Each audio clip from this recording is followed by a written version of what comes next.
These seats open? Okay. Don't be in your way. I have table it. Gotcha. Not here. They're all open, yeah. Oh, he's able to sit here?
I want to give a little bit of history about the white coat ceremony. For some of us, this is our first time attending an event like this.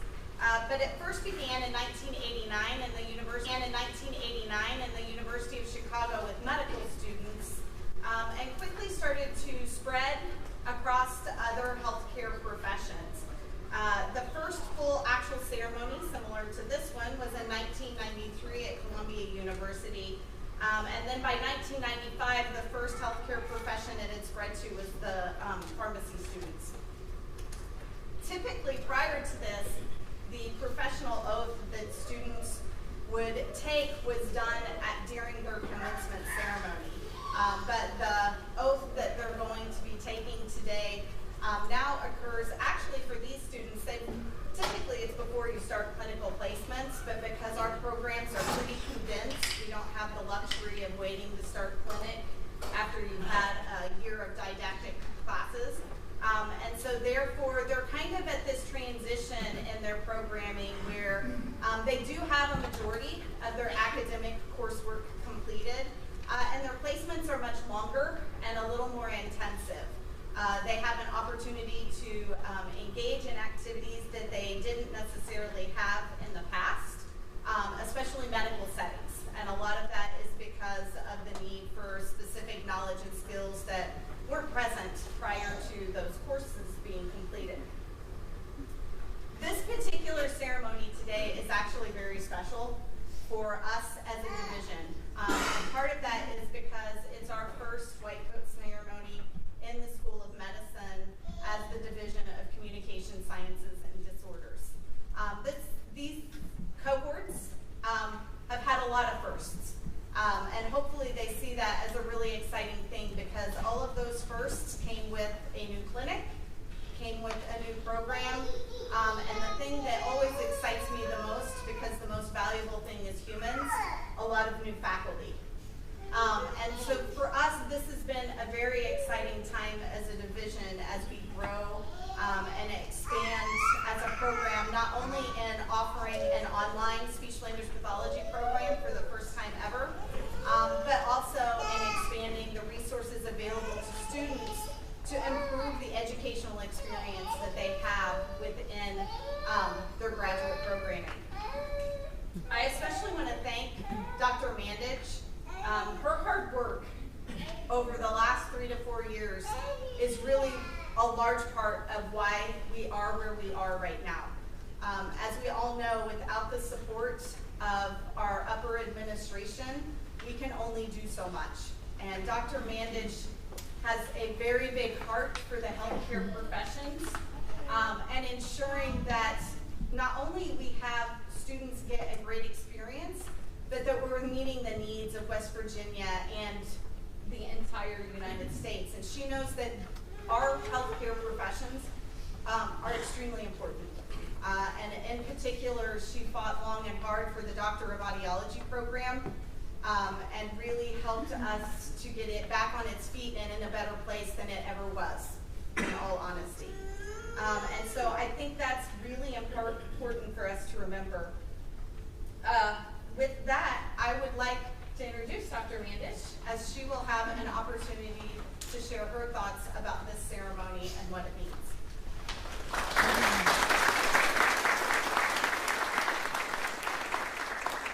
morning. First, I want to thank those of you who attended to support your loved ones. These programs in health professions are intense, and the students here don't make it through without the wind beneath their wings, whoever that is, parents, spouses, boyfriends, girlfriends, partners. This is incredibly important for their success. So students, would you please thank the people around you?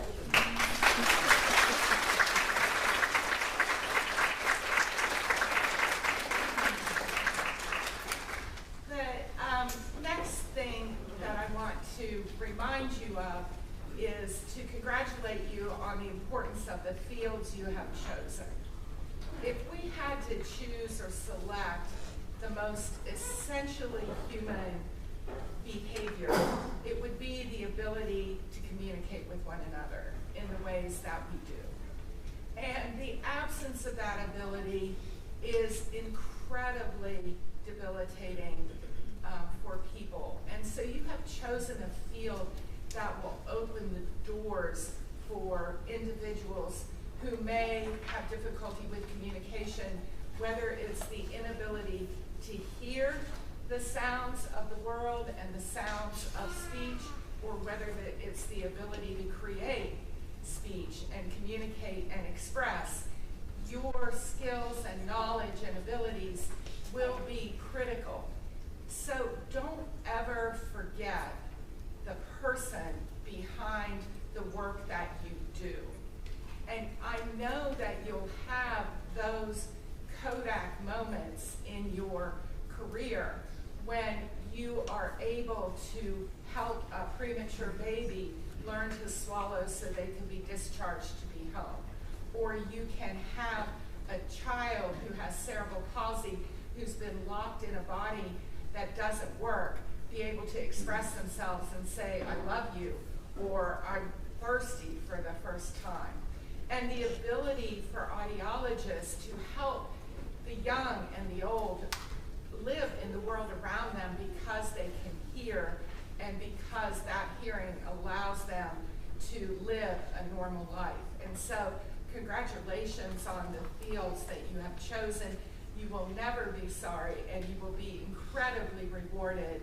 But don't ever forget, in the busy days of practice and learning, that there are people that really need you, and don't get caught up in the business of learning or practicing, and remember the person.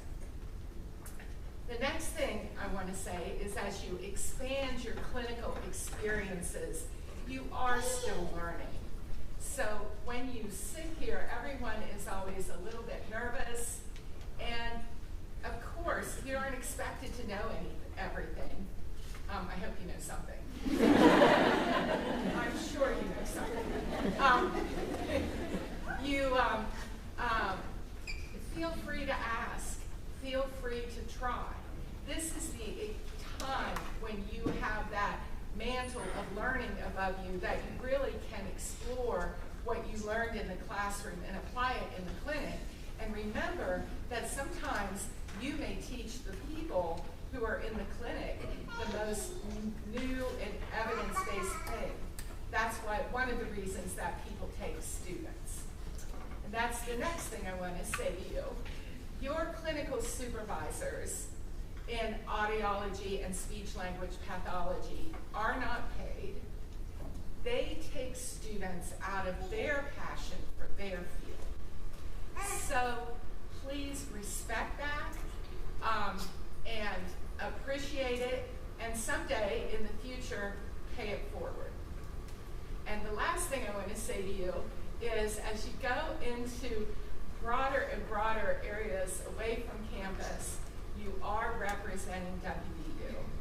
So the thing that I most like to hear when I'm out in the community is, when we had your students, they were the best. I'd take a WVU student anytime over a student from any other college. That is music to my ears. And so it's on you to keep that going, but no pressure. So congratulations on making it through a rigorous first year. Congratulations to the families and loved ones that have supported you.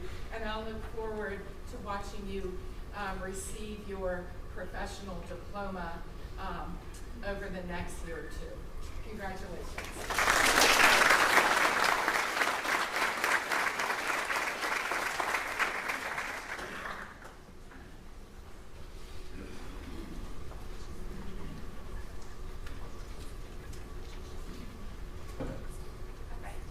While the computer decides to recognize me, I'm going to introduce our keynote speaker.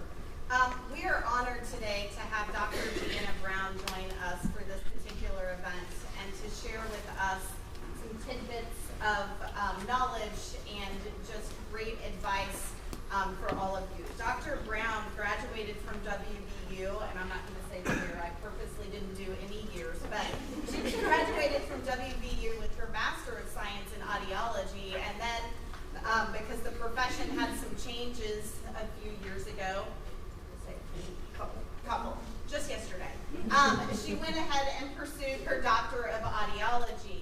I think it's really important to note in that she didn't have to do that. She didn't have to take those steps to go ahead and get that extra degree because the profession would have allowed her to continue to practice with her master's degree. But because she values education and she saw the value in what that extra education would afford her, she took the time and the effort and probably the money to invest in that extra education. So I think it's pretty obvious by her actions that she clearly thinks that education is really important to being a good professional. And so I want to identify that because the thing that I moved here about 6 years ago to be the chairperson, and pretty early on, indirectly got to meet Dr. Brown, and I've always been very impressed with her as a practitioner.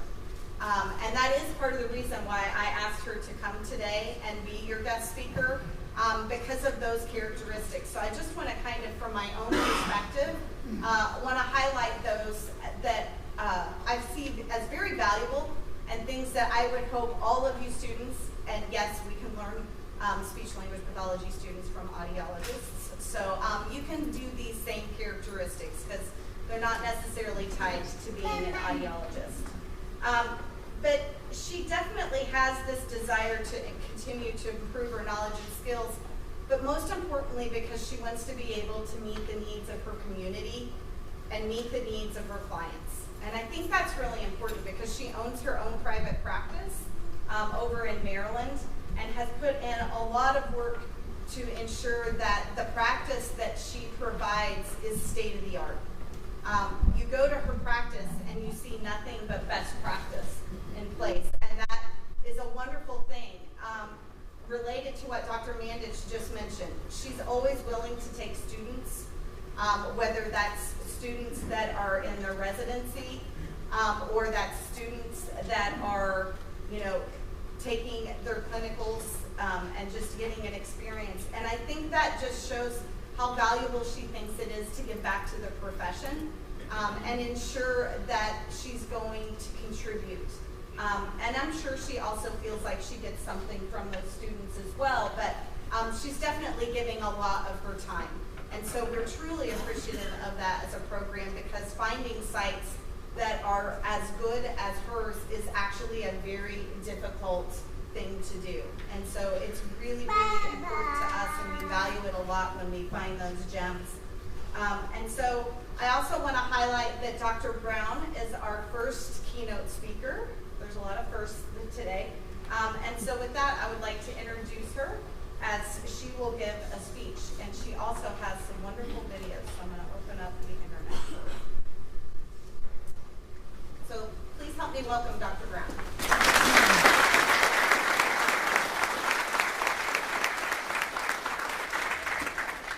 Bear with me just a minute while I get a video up here. And I'm old.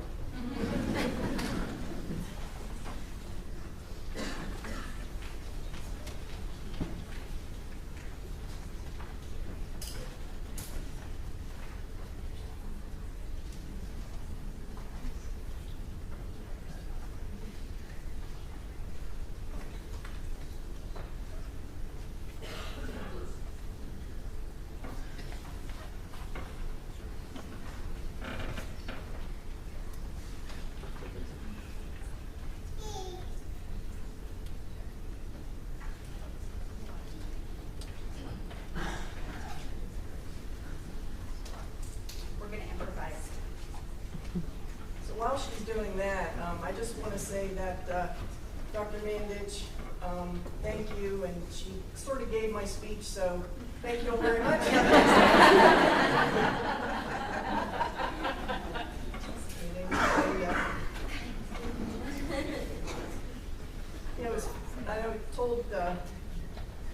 I think I told Ashley earlier too, I said, you guys all look so nice. I said, I went through my entire college career in bib overalls, so much easier.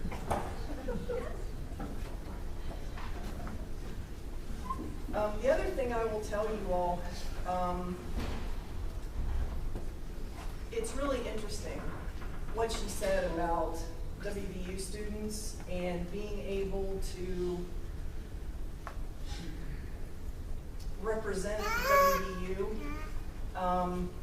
I will tell you that I've had students, a lot of students from WVU. I've hired a lot of students from WVU. And I have had students from Northwestern and Gallaudet, and I am not bad-mouthing those two universities because they're very high esteem. But I'm telling you, they don't hold a candle to the WVU students. So you all should be proud of that. And yeah, no pressure. But just to hold up that reputation. And I also know that there is an ENT practice in Richmond that basically has decided they're only taking WVU students. So you guys should be very proud of that. All right. I don't normally write out my speeches, but I did a little bit for this today, so bear with me and forgive me for using my notes. I don't normally do that, but I also have a tendency to go off on tangents, so I'm going to try not to do that today. So, I was given a gift today. I woke up this morning to another day, which allowed me to be here today to share this very special ceremony with all of you. Thank you so much for this honor. I appreciate it. We've all been given another day to serve and make the world a better place. I know that sounds a little trite, people talking about making the world a better place, but as Dr. Mandich said, you all have chosen a career that you honestly have no idea what's in store for you. I'm so excited for all of you. I don't really like talking about myself, but I really want to share with you today some things that have happened to me and things I've learned over my year career. It's almost 40 years now, which also blows my mind. But it'll explain to you why you really can make this world a better place. We have the wonderful privilege to serve our families, at least those that you like in your family. Your friends, your patients, your fur babies, professors, co-workers. And interestingly, that involves a concept of me first. Let me share what I mean. I had the recent privilege of hearing a speaker. His name was Dr. Brian K. Williams. And look him up, he's amazing. And his purpose in this life is to help people serve others. And he wrote something, and I'd like to read it to you, that'll explain the me first concept. As I live each day, my goal is not to wait for what I can get, it's to see what I can give. I was allowed to wake up today. Many others were not. I'm allowed to walk and talk today. Many others cannot. I will use the gift I've been blessed with today. Many others will not. And because such favor has fallen on me, my mission is to serve first. I will encourage first. I will love first. I will help first. I will lift up first.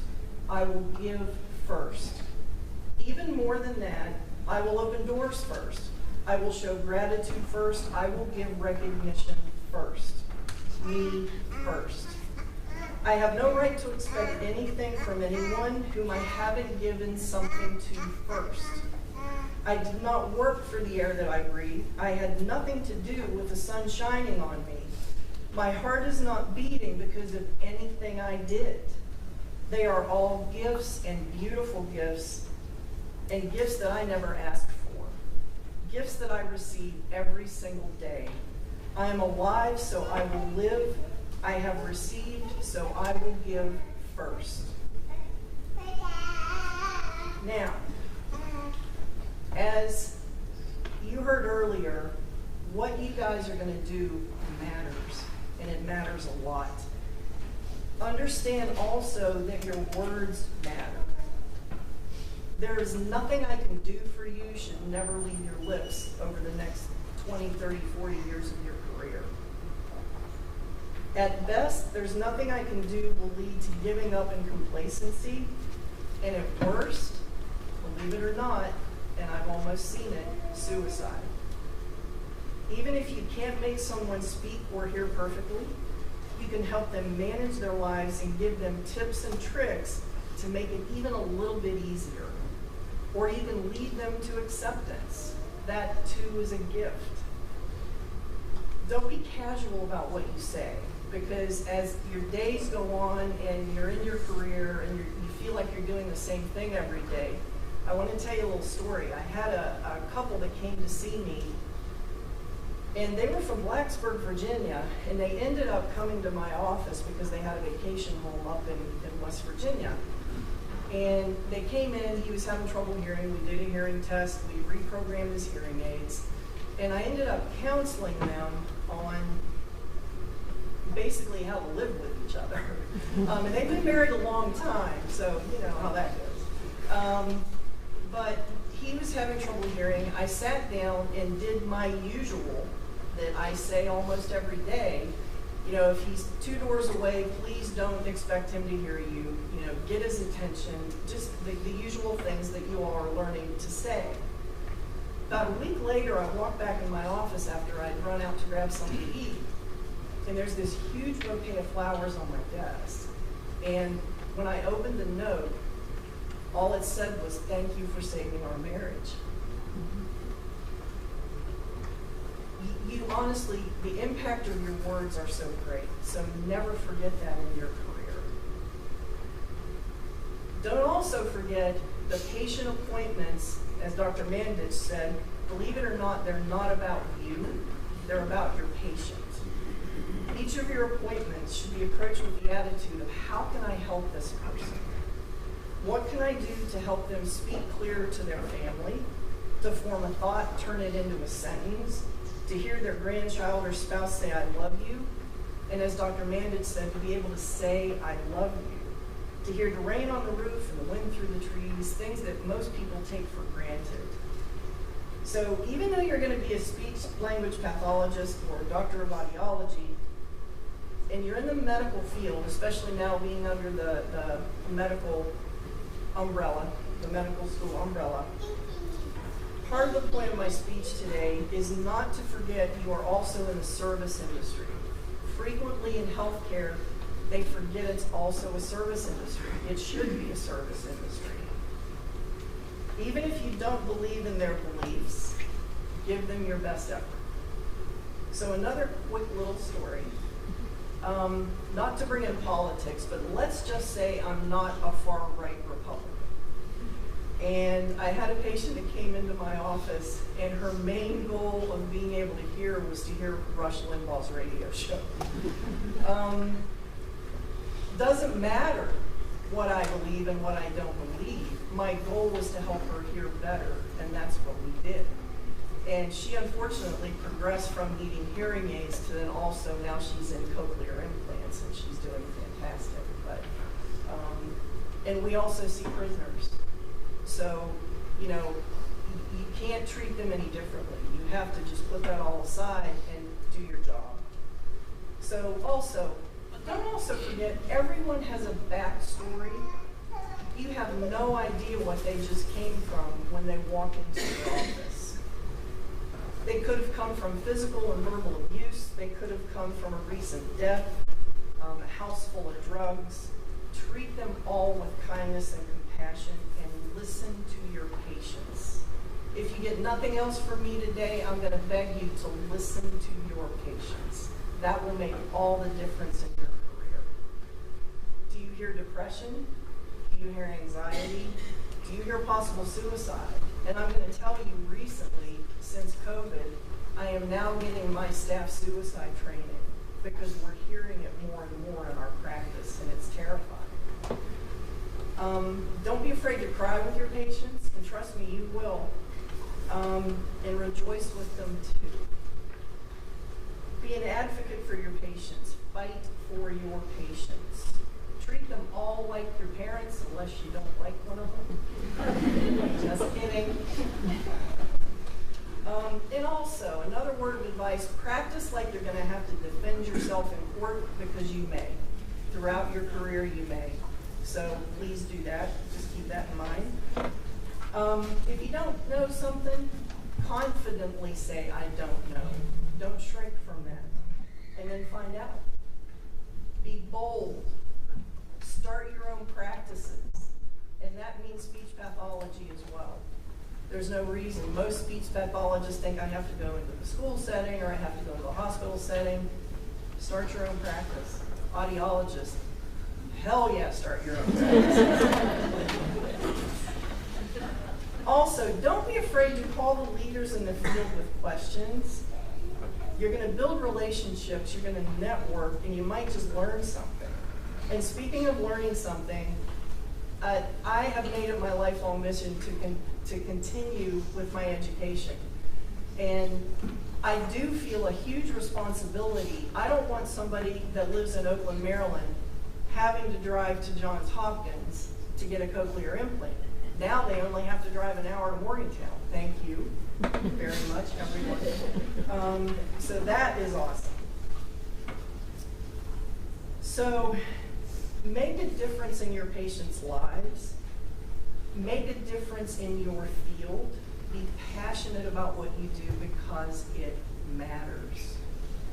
I want to share a video with you that exemplifies how much it matters, and I apologize to the speech pathologist. It is an audiology video. Sorry.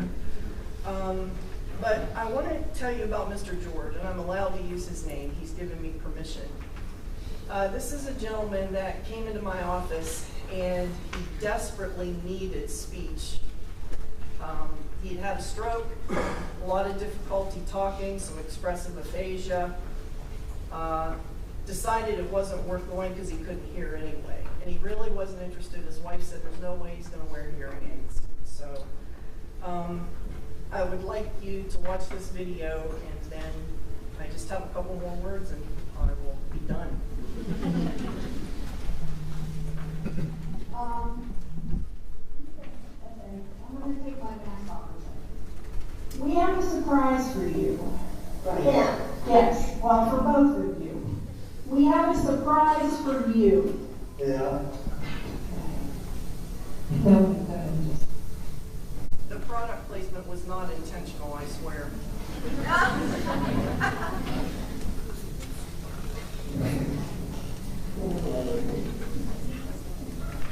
That little lady there, she can't get with me. Oh, really? She has a parrot. Oh, Here, you're fine. she has a parrot. So I'm like, really? I lied to them and told them, asked them if I could videotape this for training purposes.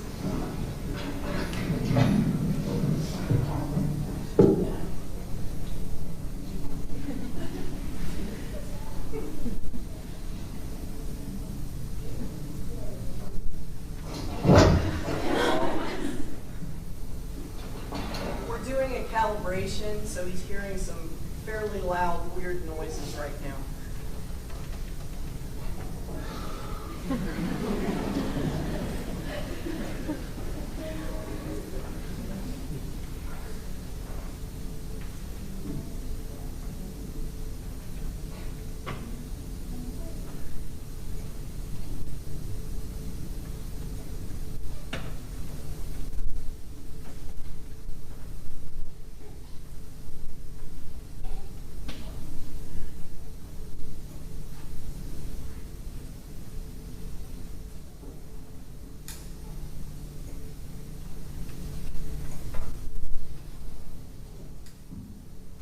Okay. You can hear me okay, can't you? Mama.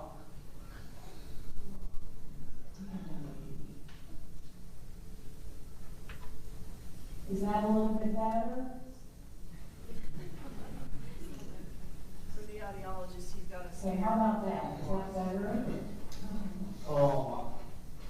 A little bit. Oh, A little bit more?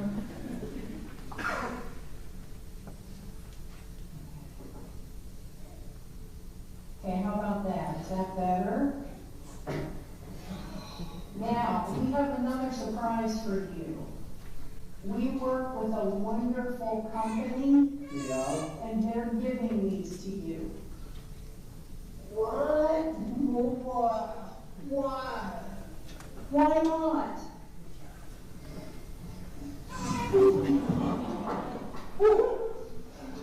Oh my God! Oh my God!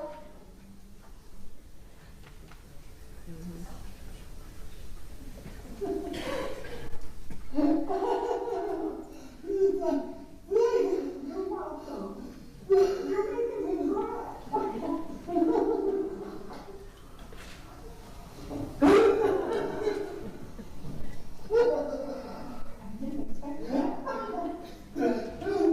You're welcome. You deserve it.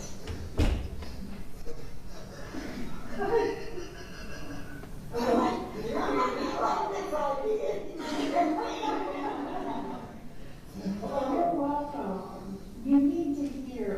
It's so important. Yeah. Oh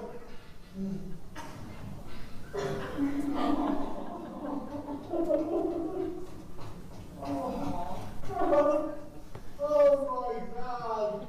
Can you hear me? Oh my God.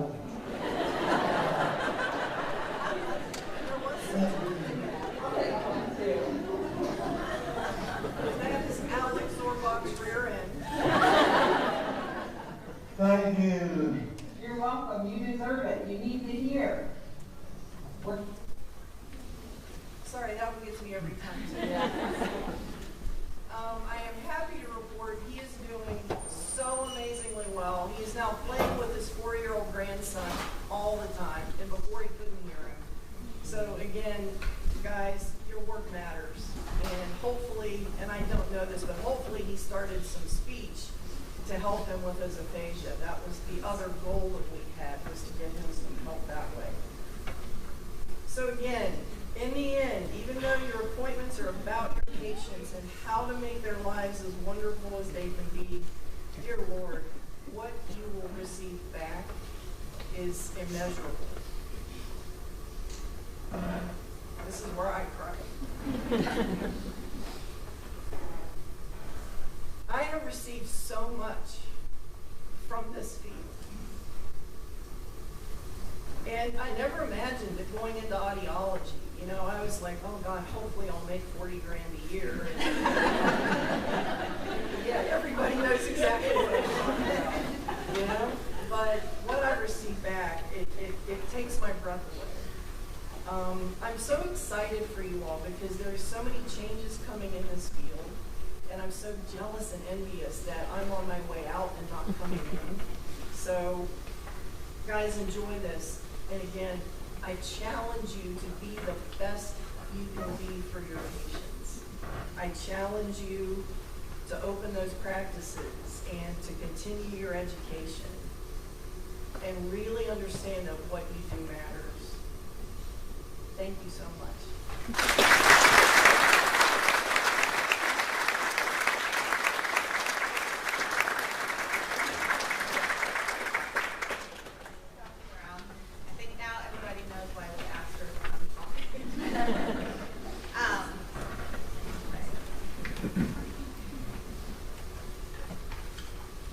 Got to try and turn this off because it's time for picture time. But that's it. Okay.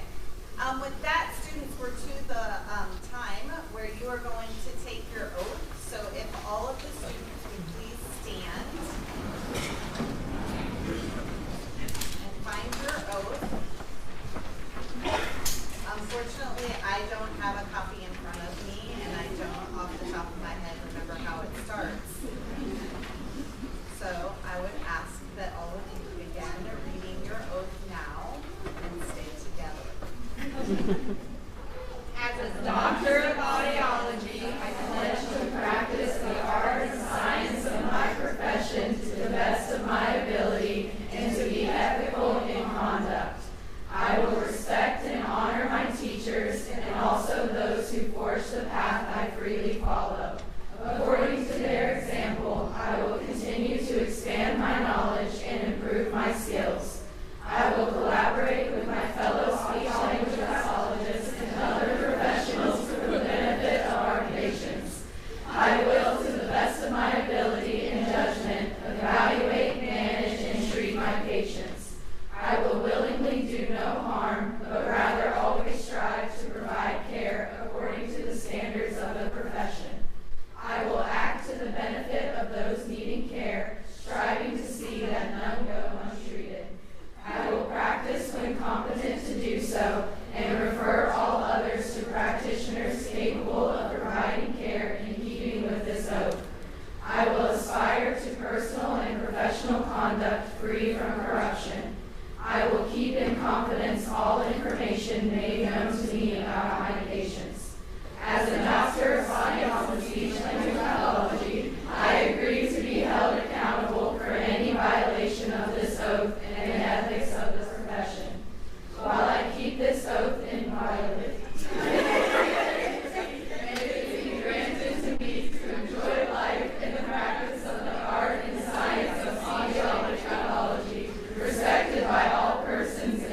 Hannah Browning.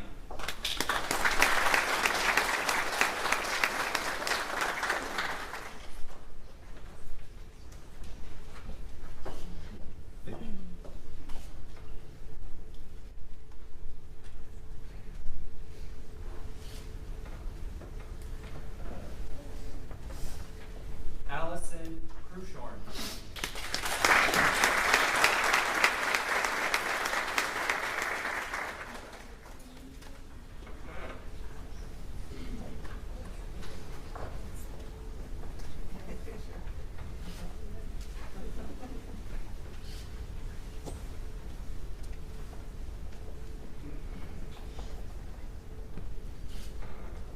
Carly Irvine.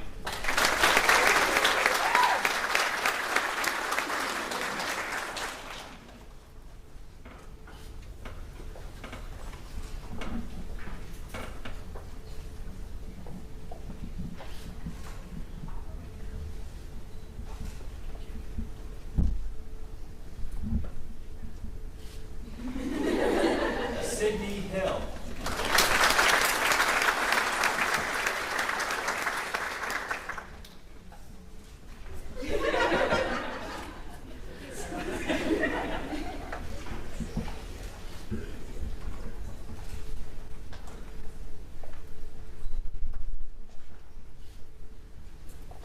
Haley Link.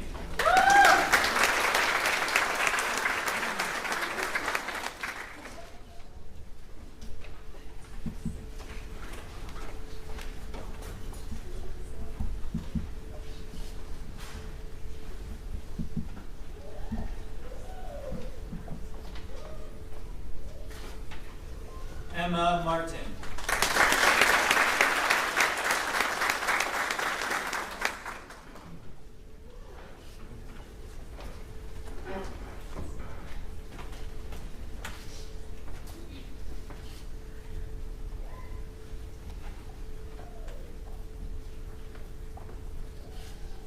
Amber Swisher.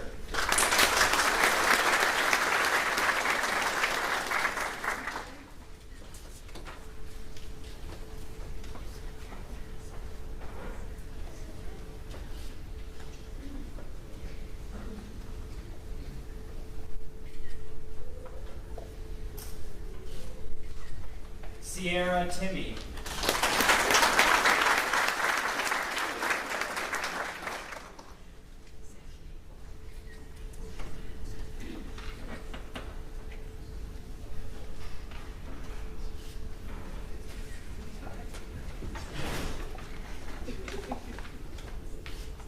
Alexis Arbaugh.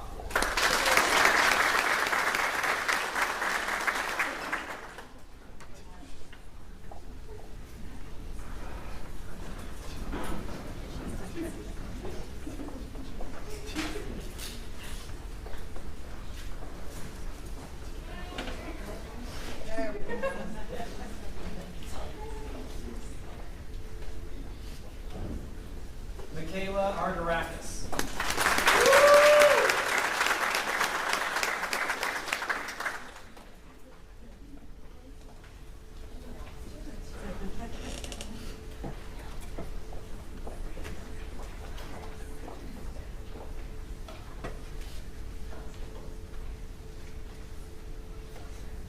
Emma Baker.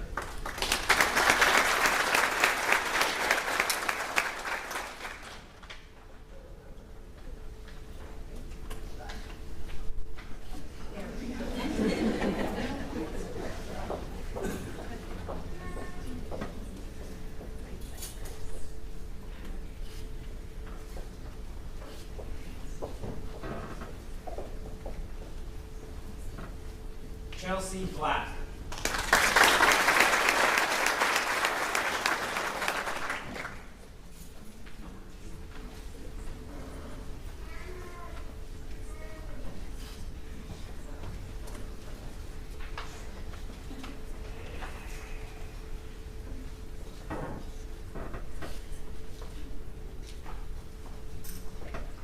Peyton Brooks.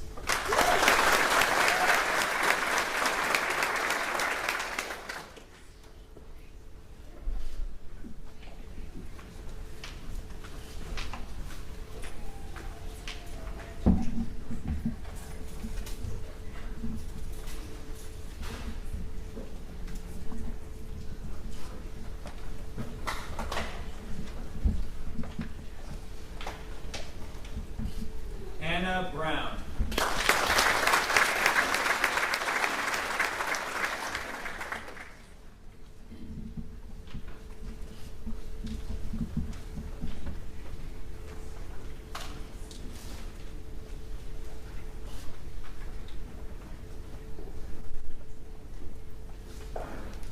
Solana Bird.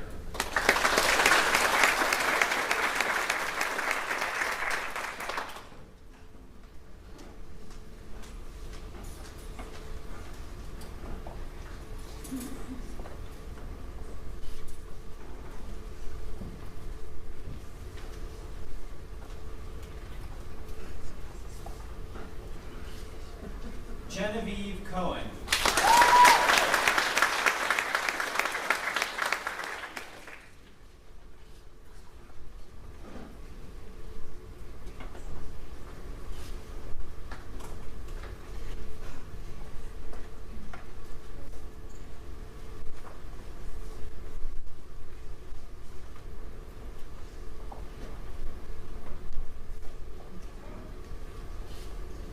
Carly Davis.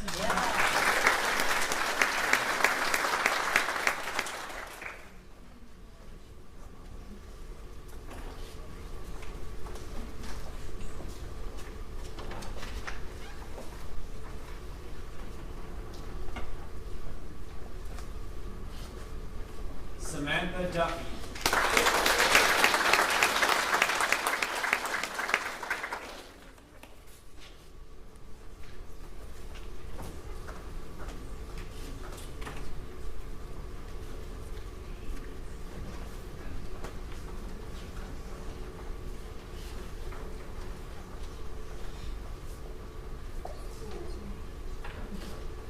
Emma Eichelberry.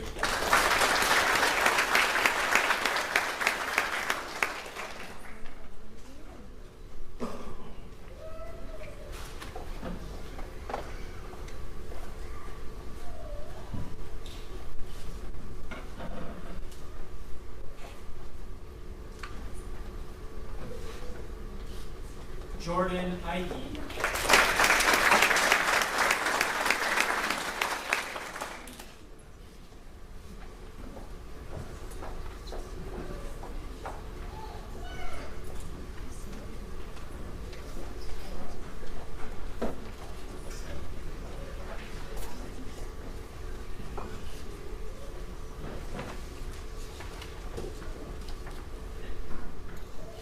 Peyton Field.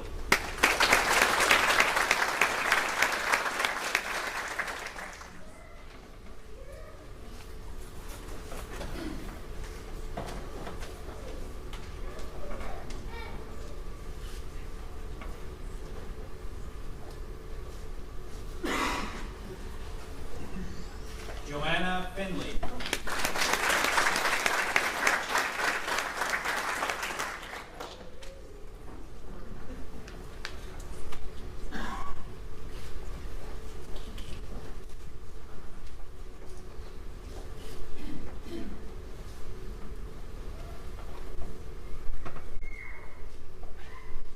Juliana Fisher.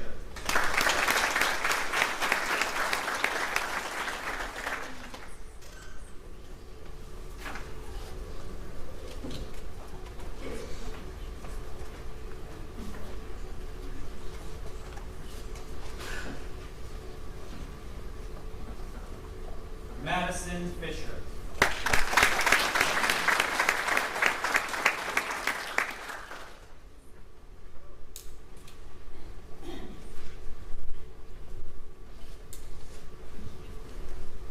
Carly Glinsky.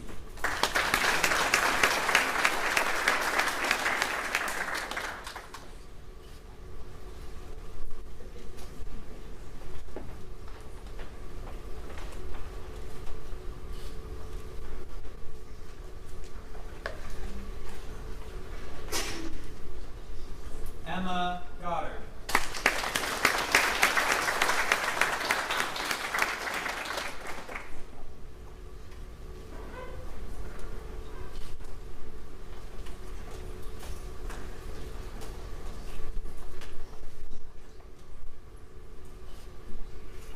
Megan Green.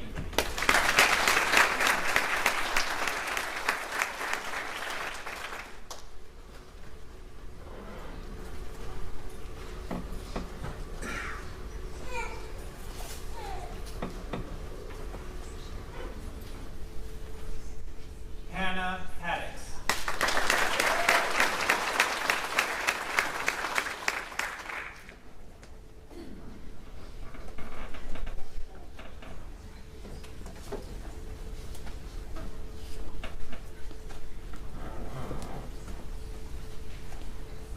Brittany Jones.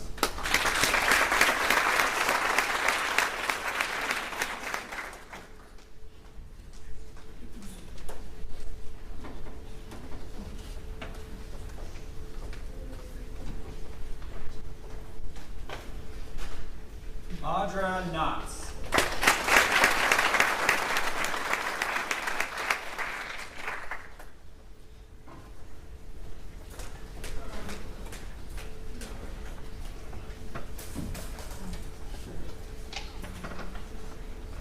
Hannah Law.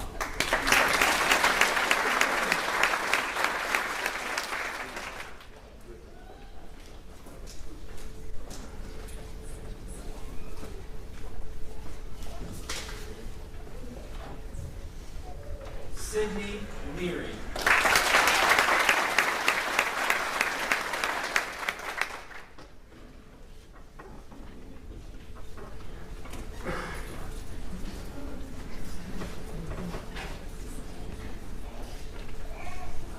Lisa Lewis.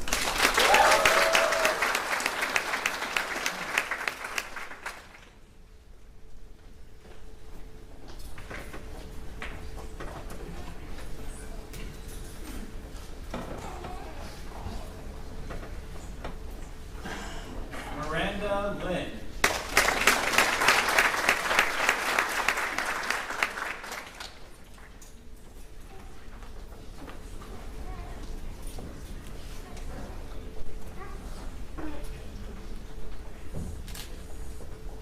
Victoria McKnight.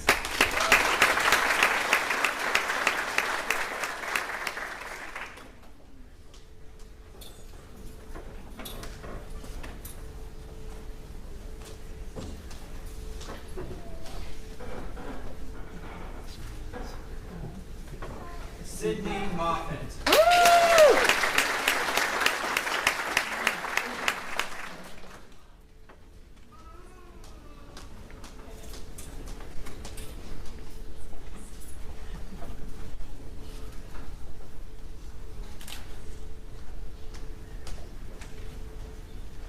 Tori Reed.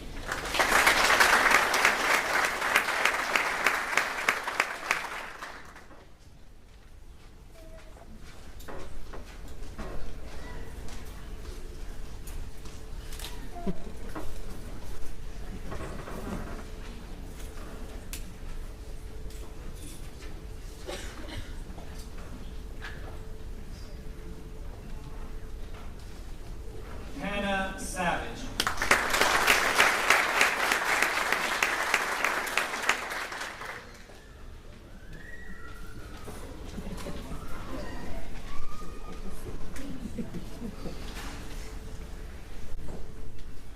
Maggie Simon.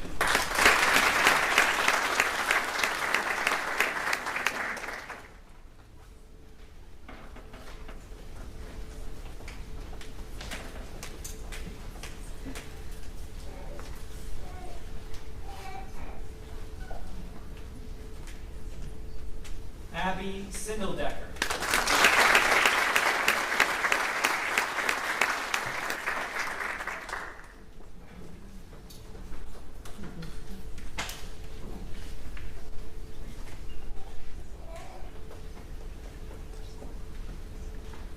Megan Stout.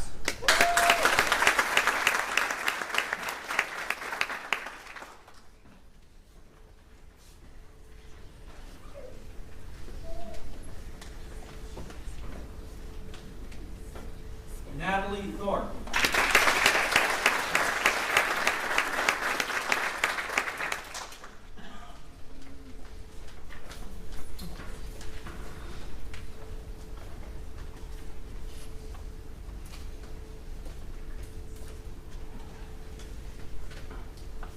Emily Turner.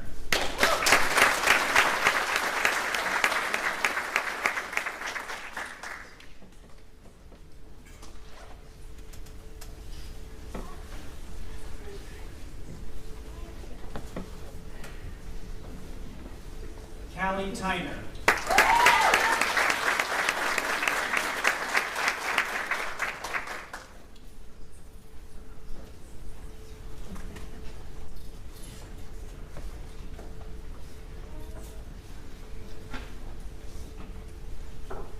Bree Warren.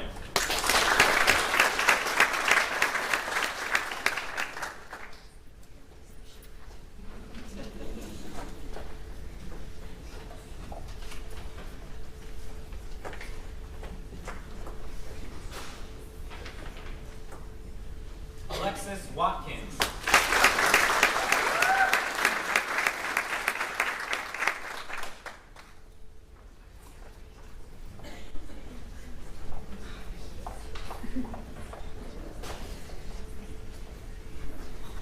Olivia Wayne.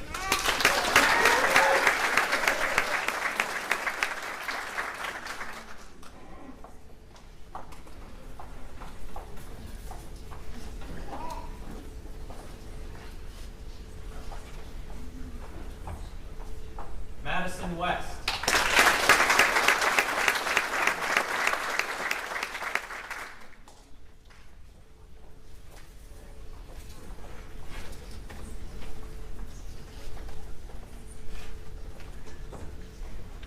Kinsey White.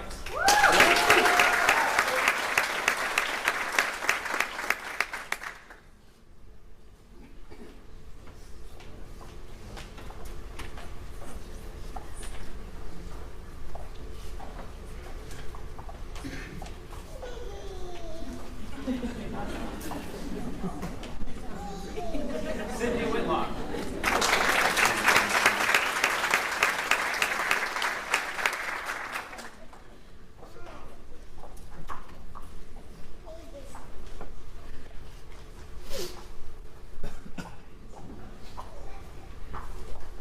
Julia Yoakum.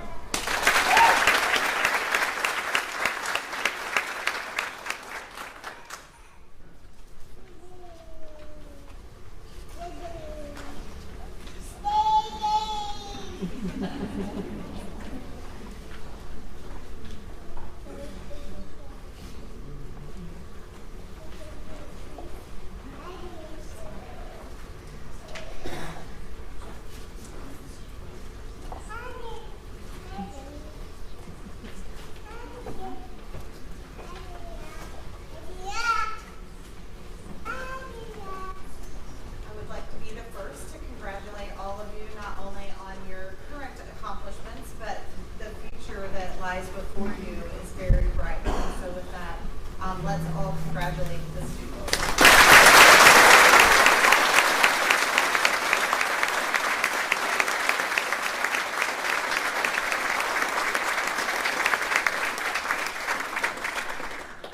Okay.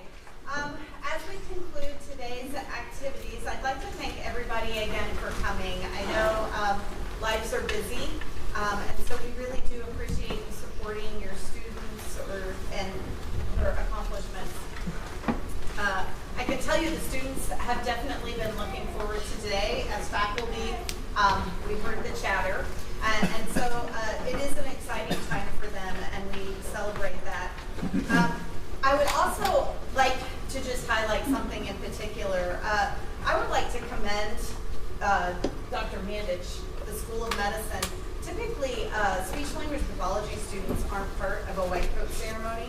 And I think this is just a tribute to WVU School of Medicine philosophy for interprofessional practice and interprofessional education, that they take seriously the idea of breaking down the pillars, which, although they're beautiful outside, and the pylons are, it's really essential to meet the needs of our clients. And, it's essential, as Dr. Brown was talking about, the client that she was, by achieving that client hearing, the hope was to get them into speech and language services. And I think that only underscores the importance of us working together to meet the needs of our clients and making sure that we are listening to them. And sometimes the doorway to getting them to us is not necessarily immediately us that they need, but maybe something else. And we only achieve that through our active listening.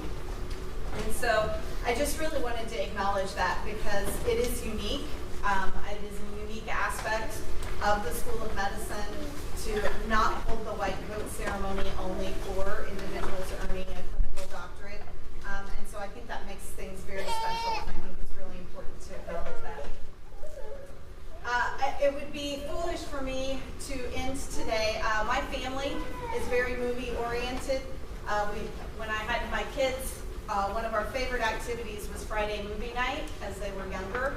And so we watched a lot of movies together. And so I'm going to quote Uncle Ben from Spider-Man to remind us that with great power comes great responsibility. And so it's our responsibility when we wear our white coats to use them as a tool, like Dr. Mee, whose biggest interest when she was trying on her coat was whether or not it had a lot of pockets and where are those pockets. Because she needs places for her stuff.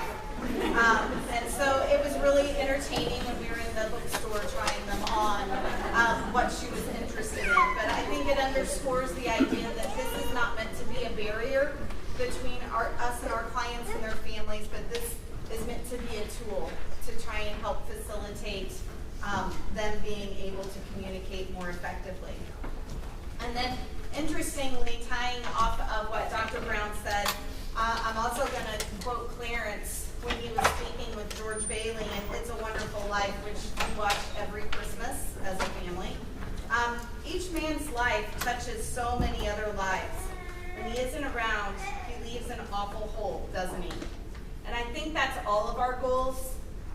It's just that we, in particular, want to provide assistance in that art of communication so that our clients are able to interact more closely with those around them. And so I want to wish everybody a wonderful Saturday as you celebrate together. There will be refreshments out in the area outside. And then for those of you that would like to, just a quick reminder that the clinic is available for tours around 12:30 until we're done. It's kind of an open-ended time, just for you to come and see. And so students, you're going to process out after the faculty. If you could not disperse completely, we'd like to get pictures over by the pylons. And so with that, thank you all for coming.